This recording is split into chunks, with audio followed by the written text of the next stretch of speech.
Welcome to Artificial Professor.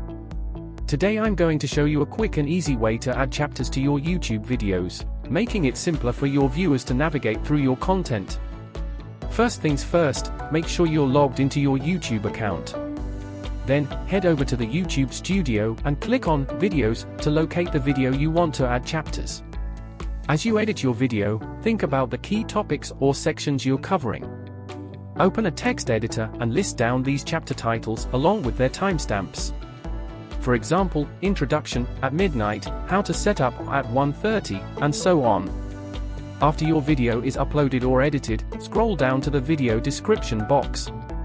Here's where you'll use those timestamps you prepared. Copy each timestamp from your list and paste it in the description, next to the corresponding chapter title. Once your video is published, viewers will now see the chapters listed in the description.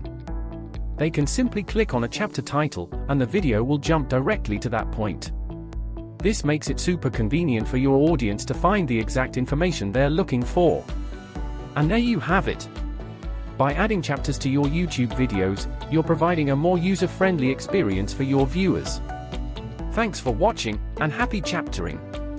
Don't forget to like, subscribe, and hit that notification bell for more awesome content creation tips.